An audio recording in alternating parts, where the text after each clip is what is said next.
Hello everyone, welcome to my channel. So आज मैं आपको बताने वाली हूँ कि how to prepare for your IBPS SO mains exam in HR। वैसे तो मैं वीडियो इस टॉपिक पे पहले भी बना चुकी हूँ, बट अगेन एक डिटेल्ड ओवरव्यू दे देती हूँ कि मैंने कैसे कैसे प्रिपरेशन करी थी, कौन कौन सा मटेरियल मैंने यूज़ किया था HR की प्रिपरेशन के लिए। ठीक है। और जब क्वेश्चंस आपके पास आते हैं एग्ज़ाम में तो उनको आपको कैसे सॉल्व करना है। ठीक है। और किस तरीके का पेपर आया था मेरे टाइम पे, ये मैं आपको पूरा अच्छे से आज अपनी वीडियो में बताऊंगी। ठीक है। सबसे पहले स्टार्ट करते हैं प्रिपरेशन। ठीक है। एक होता है हमारा बेसिक नॉलेज, ठीक है, जो हम MBA करते टाइम गेन करते हैं HR के बारे में। ठीक है। लेकिन वो इतना डीप नहीं होता है कि वो आपको हेल्प कर सके एग्ज़ाम क्वालिफाई करने में। या तो आपने इतनी बुक्स पढ़ी हों अपने HR MBA के टाइम पे कि आपको बहुत अच्छी नॉलेज हो, अदरवाइज लाइक एग्ज़ाम के पॉइंट ऑफ व्यू से आई थिंक उतना नहीं हो पाता है, क्योंकि एग्ज़ाम में बहुत ही लाइक क्वेश्चंस बहुत डीप होते हैं। ठीक है। तो जो मेरे टाइम पे जो मैंने एक बेसिक बनाया था अपना HR का, ठीक है, वो थी मेरी UGC नेट की जो बुक थी, ट्रूमेंस की HR की UGC नेट की जो बुक थी, वो एक बेसिक था मेरे लिए HR का। ठीक है। तो वो बुक को परचेज़ किया, वो बुक को मैंने पढ़ना स्टार्ट किया। ठीक है। तो फर्स्ट टाइम में जब वो पढ़ा तो ऑब्वियसली है टॉपिक्स नहीं समझ में आते हैं। ठीक है। HR इतना थ्योरेटिकल होता है कि आपको स्टार्टिंग में नहीं समझ आता है कौन सा टॉपिक क्या कह रहा है, और उस टाइम पे ये भी समझ नहीं आता है कि कौन सा टॉपिक इम्पॉर्टेंट है कौन सा नहीं है। ठीक है। तो बुक को एक बार पढ़ो, दूसरी बार पढ़ो, ठीक है, फिर हल्की हल्की समझ आने लगती है। उसके बाद क्या करना है कि जो ट्रूमेंस में पीछे MCQs दिए रहते हैं उनको सॉल्व करना है। मैक्सिमम टाइम ऐसा होता है कि MCQs उस टॉपिक से रिलेटेड होते हैं जो बुक में ही मेंशन नहीं है। ठीक है। तो अगर आपको कोई भी ऐसा न्यू टॉपिक मिल रहा है, अलग सा टॉपिक मिल रहा है, तो उसको कहीं पे लिख लो, उसको इंटरनेट से सर्च करो टॉपिक क्या कह रहा है। ठीक है। तो इससे क्या होगा, आपकी नॉलेज ब्रॉड होगी, जो नए नए कॉन्सेप्ट्स हैं आपको समझ में आएंगे, आप पढ़ने लगोगे। फॉर एग्ज़ाम्पल मैंने एक टॉपिक पढ़ा था मून लाइटिंग का, जो बुक में उसके बारे में कहीं मेंशन नहीं था, बट MCQs में वो मेंशन था मून लाइटिंग। ठीक है। फिर मैंने उसको सर्च किया, उसके बारे में पढ़ा, एंड कोइंसिडेंटली सेम ये मून लाइटिंग मुझसे पूछा गया था, इंटरव्यू में पूछा गया था मेरे IBPS SO के कि क्या होता है।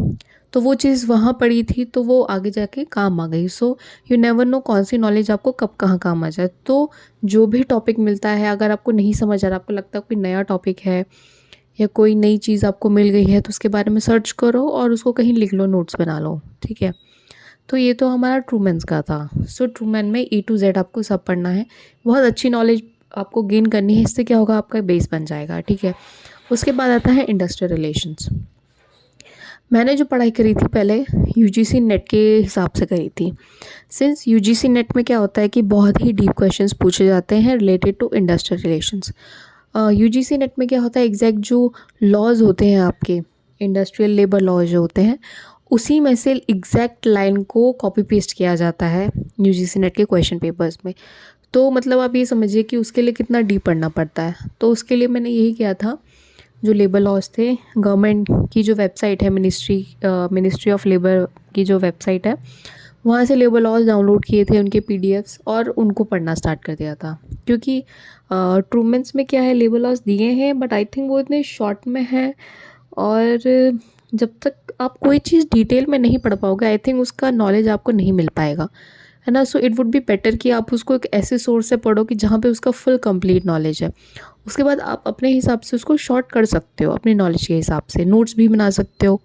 फॉर एग्जांपल लेबर लॉज आपने डाउनलोड किए वेबसाइट से, उसके बाद आपने एक रीडिंग करी, आपको कोई लगा कि कोई पॉइंट इंपॉर्टेंट है, उसको हाईलाइट कर दो, नहीं तो उसके अलग से नोट्स बना लो। ठीक है। तो आई थिंक मेरे हिसाब से ये बेस्ट होगा कि आप जो इंडस्ट्रियल जो लेबर लॉज हैं इनको वेबसाइट से PDF बन के डाउनलोड करके वैसे ही पढ़िए। ठीक है। तो ये तो आपका बेस बन गया है। ठीक है। आपने ट्रूमैन भी पढ़ ली, आपने इंडस्ट्रियल रिलेशंस के टॉपिक्स भी पढ़ लिए, लेबर लॉज पढ़ लिए। अब इसके बाद क्या करना है, ठीक है, अब HR की कुछ नॉलेज मिल गई है बट पूरी तो नहीं मिली है। ठीक है। आप UGC नेट के प्रीवियस ईयर के क्वेश्चंस पेपर डाउनलोड करिए। ओके, 10 ईयर्स तक के कर लीजिए, वो सफिशिएंट होंगे। उनको सॉल्व करना स्टार्ट करिए। क्वेश्चन जब सॉल्व करेंगे तो आपको लगेगा आपने कुछ पढ़ा ही नहीं है, आपको कुछ आता ही नहीं है, ठीक है। तो बस क्या करना है, एनालिसिस करना है पेपर का। कोई टॉपिक नया मिल रहा है उसको नोट करो और उसको पढ़ना स्टार्ट करो, ठीक है। कोई भी नया टॉपिक मिल रहा है, और ऐसे भी क्वेश्चंस एनालाइज करने का मतलब होता है कि जैसे कोई क्वेश्चन आया है, जैसे for example match the following आया, चार जैसे थ्योरीज आई कि उनको उनके ऑथर से मेंशन मतलब मैच करना है, तो जो आंसर है वो तो ठीक है, चारों ऑथर्स के बारे में पढ़ो, चारों थ्योरीज के बारे में पढ़ो, लिख लो उसको कहीं पे, ठीक है। फॉर एग्जांपल एक क्वेश्चन ये आ गया कि ये फलाना थ्योरी थी, ये किस साइंटिस्ट ने दी है, चार साइंटिस्ट के नाम लिखे हैं। आपको चारों साइंटिस्ट के बारे में नॉलेज गेन करनी है इंटरनेट से, ठीक है। ये ऐसे लिखा रहता है कि एक साइंटिस्ट का नाम दिया है उसने, और ये पूछा गया इसने कौन सी थ्योरी दी थी, चार थ्योरीज़ के नाम लिखे हैं, चारों थ्योरीज़ के बारे में सर्च करो इंटरनेट से और उसको लिखो, ठीक है। जब तक ऐसे नहीं करोगे आपकी नॉलेज ब्रॉड नहीं होगी। This is the only way जिससे आप अपनी एचआर की नॉलेज ब्रॉड कर सकते हो। ट्रस्ट मी, मैंने यही किया था। मैंने सिंस यूजीसी नेट की प्रिपरेशन पहले करी थी, तो मैंने अपना एचआर बहुत अच्छे से पढ़ लिया था, उसने कॉन्सेप्ट्स बहुत क्लियर किए थे। एंड ट्रस्ट मी, मैंने इतने बार रिवाइज़ किया है अपने एचआर के सब्जेक्ट को, बहुत बार रिवाइज़ किया है, ठीक है। तो ये सब आपने किया, आपने ट्रूमैन की बुक पढ़ ली, आपने इंडस्ट्रियल लेबर लॉज आपने पढ़ लिया, आपने यूजीसी नेट के क्वेश्चन पेपर्स भी कर लिया, आपने ये सब चीज़ें रिवाइज़ कर ली अच्छे से। अब आपको क्या करना है, ठीक है, अब आपको अपना लेवल थोड़ा हायर करना है। अब आप लेना organisation behaviour by Stephen Robbins, ठीक है। क्योंकि क्या होता है कि जो ट्रूमैन की बुक है उसमें ऑर्गेनाइजेशन बिहेवियर उतना डिटेल नहीं था, ठीक है। तो अब आप स्टीफन रॉबिन्स की बुक उठाना ऑर्गेनाइजेशन बिहेवियर और उसको पढ़ना, उसको अच्छे से डिटेल लेना, नए नए कॉन्सेप्ट्स आपको मिलेंगे, उनको समझना अच्छे से, उनको पढ़ना अच्छे से। अगर आपको नोट्स बनाने की ज़रूरत है तो आप नोट्स बनाइए, ठीक है, उसको पढ़िए। अब इसके बाद क्या करना है, इसके बाद एक लेवल और हायर जाना है, ठीक है। अब कौन सी बुक उठानी है, अब उठानी है आपको के अश्वत्थ थापा, ह्यूमन रिसोर्स मैनेजमेंट, ठीक है। अब उसको पढ़िए, वो और हाई लेवल की बुक है, उससे आपको और नॉलेज मिलेगी, ठीक है। तो आई थिंक अगर आप इतनी बुक्स और ये सब को कर लेंगे ना, तो आपकी सफिशिएंट प्रिपरेशन है, आपके गारंटेड बहुत अच्छे मार्क्स आएंगे, ठीक है। तो बस ये करना है कि और रिवीजन ज़रूर करना है हर एक टॉपिक का, मिक्सअप कुछ मत करना, ठीक है। ऐसा मत करना कि एक बुक पढ़ी ख़त्म करी फिर दूसरे पे आ गए फिर तीसरे पे आ गए, नहीं। जब तक अपनी नॉलेज को ब्रॉड नहीं करोगे, जब तक उस चीज़ को बार बार रिवाइज़ नहीं करोगे, तब तक कुछ नहीं होगा।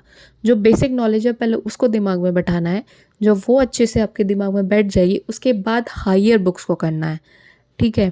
तो ये प्रोसेस करेंगे बहुत अच्छे से हो जाएगा।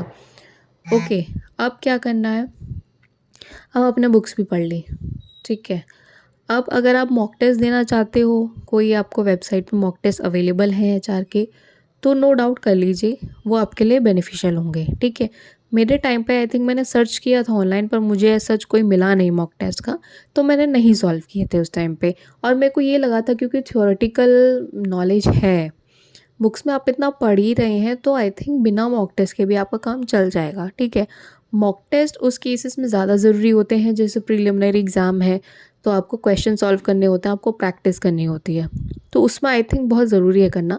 लेकिन सिंस एचआर का थ्योरेटिकल का एग्ज़ाम होता है, आपको नॉलेज गेन करनी है, तो आई थिंक इतना ज़रूरी नहीं है मॉक टेस्ट करना। लेकिन फिर भी अगर आप प्रैक्टिस बनाना चाहते हो और करना चाहते हो, तो ज़रूर आपको जो अच्छा लगे आप वो परचेज़ करके करिए, ठीक है। अब ये तो इतना मैंने किया था, इतना मैंने पढ़ा था। उसके बाद आता है एग्ज़ाम का डे, ठीक है, जब मैं एग्ज़ाम देने गई थी अपना मेंस का। मेरी जो स्ट्रैटेजी थी उस दिन की वो ये थी कि 60 क्वेश्चंस आते हैं, ठीक है, नेगेटिव मार्किंग भी होती है नो डाउट, पर मैंने अपने मन में एक ये स्ट्रैटेजी बनाई थी कि मैं सारे अटेम्प्ट करके आऊँगी, ठीक है। दो रिस्की था, पर मेरे को अपने आप पे कुछ कहीं ना कहीं आई थिंक कॉन्फिडेंस भी था। और मुझे एक चीज़ ये भी थी कि यार अगर अब अटेम्प्ट नहीं करेंगे, कहीं ऐसा ना हो हम अटेम्प्ट भी कम करके आएँ और उसके बाद फिर हमारे क्वेश्चंस मतलब जो आंसर्स हैं वो भी कम हो, स्कोर और कम हो जाए। मतलब ज़्यादा अटेम्प्ट करके आओगे क्योंकि तो ज़्यादा प्रोबेबिलिटी है कि मार्क्स बढ़ सकते हैं, लेकिन कम करके आओगे तो वो प्रोबेबिलिटी बिल्कुल ही ख़त्म हो जाएगी। तो ये था कि बस डू और डाई वाली सिचुएशन की करके ही आना है। अब देखी जाएगी, मतलब मैंने तो ये सोचा था देखी जाएगी मार्क्स कैसे आएंगे, पर मैं सारे अटेम्प्ट करके आऊँगी, ठीक है। उसके बाद जब मैं एग्ज़ाम देने गई थी, मेरे एग्ज़ाम का एक्सपीरियंस ये था कि जब मैंने खोला, जब मैंने पेपर देखा, जब मैंने क्वेश्चंस देखे, सो इट वाज़ लाइक कि questions were very basic. Okay, मतलब ऐसा था कि अगर बेसिक कॉन्सेप्ट्स पे भी हम लोग बहुत अच्छे से फोकस कर लें तो आई थिंक निकल जाएगा, ठीक है। But the only difference was question भले बेसिक थे but language was very like घुमा फिरा के क्वेश्चंस थे, कॉम्प्लिकेटेड टाइप थे। लाइक ऐसा लगता था ये भी आंसर हो सकता है, वो भी आंसर हो सकता है। तो इट वाज़ लाइक दैट, मतलब बेसिक क्वेश्चंस थे लेकिन वो भी ऐसे लग रहे थे, वो भी ऐसे प्रेजेंटेबल थे जैसे डिफ़िकल्ट होंगे, है ना? मतलब आपने पढ़ा भी है और आपको कन्फ्यूजन भी है कि क्या है क्या नहीं। So it was like that. तो जैसे-तैसे जो मुझे लगा कि इसका आंसर ये होगा, तो वो मैंने मार्क किया था, ठीक है? तो फर्स्ट टाइम तो जो-जो चीज़ मुझे लगी कि हाँ, इसका आंसर ये होना चाहिए, इसका आंसर ये होना चाहिए था, तो ऐसे-ऐसे करके मैंने अटेम्प्ट किए। फर्स्ट राउंड मैंने ऐसे किया। फिर सेकंड राउंड जब मैंने चेक किया,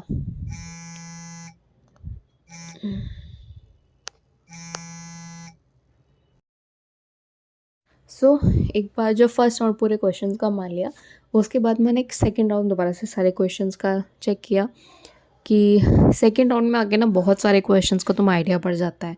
बेसिकली मतलब ट्रस्ट मी कि हमेशा हमेशा एक बार ज़रूर घूम के अपने क्वेश्चन देख लेने चाहिए, हमने किस क्वेश्चन पे मार्क किया है, किस आंसर पे मार्क किया है, ठीक है। तो सेकंड राउंड जब मैंने चेक किया तो उसमें मेरे को जो जो क्वेश्चंस कंफ्यूजिंग लग रहे थे वो मेरे को समझ आने लगे, ठीक है।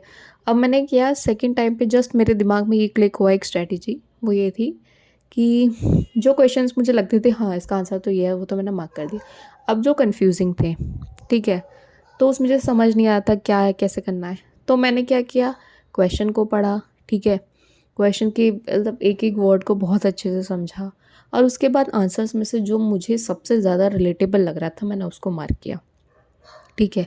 फिर जो-जो क्वेश्चंस थोड़े डिफ़िकल्ट लग रहे थे, कन्फ्यूज़िंग लग रहे थे, उन सब में मैंने यही ट्रिक अप्लाई की कि जो रिलेटेबल लग रहा है, जो वर्ड टू वर्ड, और काफ़ी क्वेश्चंस ऐसे थे आई थिंक जो मैंने जब ये वर्ड टू वर्ड मैच करना स्टार्ट किया तो बिल्कुल ऐसा लग रहा था कि हाँ, इसका आंसर यही होगा। क्योंकि क्या होता है ना, काफ़ी ऐसी थ्योरीज़ होती हैं, जो थ्योरी में ही आंसर मिल जाता है आपको, है ना? वो वर्ड्स मैचिंग होते हैं, कॉन्सेप्ट थोड़ा मैच करने लगता है, तो ऐसे-ऐसे करके मैंने अपने बाकी क्वेश्चंस किए। सो फाइनली फिर ऐसे ही अपना क्वेश्चन पेपर ख़त्म किया, ठीक है। सिंस क्या होता है 60 क्वेश्चंस आते हैं and then 40 minutes I think मिलता है, तो उसमें आपको पूरा एक्यूरेसी के साथ और जल्दी-जल्दी करना पड़ता है पूरा। सो इंडस्ट्रियल रिलेशंस के अगर मैं क्वेश्चन बताऊँ तो इंडस्ट्रियल रिलेशंस के क्वेश्चंस इजी थे in comparison to UGC NET. UGC NET में काफ़ी डिटेल क्वेश्चंस आते हैं और लेबर लॉस के बीच बीच में से आते हैं, बट उसमें इंडस्ट्रियल रिलेशंस के जो क्वेश्चंस थे वो बेसिकली एक सुपरफिशियल नॉलेज के रिगार्डिंग था। लाइक जो कुछ इंपॉर्टेंट पॉइंट आपने नोट कर लिए तो वही उसने पूछ लिया, ठीक है। मतलब ऐसे क्वेश्चंस थे। लाइक जैसे ग्रेच्युटी एक्ट का मुझे अभी तक याद है, उसमें ये पूछा था डिपेंडेंट्स के बारे में, आई थिंक नॉमिनी के बारे में पूछा था, कौन कौन नॉमिनी बन सकते हैं, कौन कौन नहीं बन सकते हैं। सो ये क्वेश्चन आया था, तो ये तो आई थिंक एक्ट में आपको आसानी से मिल जाएगा, या कहीं पे भी अगर आप नोट्स भी पढ़ेंगे, शॉर्ट फॉर्म में भी पढ़ेंगे एक्ट्स का तो आपको मिल जाएगा। I think industrial relation little bit was easy as compare to the other topics of question paper. So all in all it was doable and scoring as well. तो अगर आपके कॉन्सेप्ट्स क्लियर हैं, आपने अच्छे से हर एक कॉन्सेप्ट को समझा है, पढ़ा है, तो डेफिनेटली आप आराम से एग्ज़ाम क्रैक कर लोगे। और एग्ज़ाम लाइक डूएबल है यार, आपने पढ़ा है तो आप आसानी से क्वालिफाई कर लोगे। ऐसा नहीं है कि बहुत टेंशन लेनी है इसके रिगार्डिंग। मेरे हिसाब से जो मेन टेंशन लेनी होती है वो प्रीलिमिनरी एग्ज़ाम में होती है, ठीक है, क्योंकि उसमें थोड़ा-सा प्रैक्टिस की ज़रूरत है। लेकिन अगर आपने एचआर पढ़ा है, आपने बहुत अच्छे से पहले से पढ़ा हुआ है, तो आई थिंक आप क्रैक कर लोगे।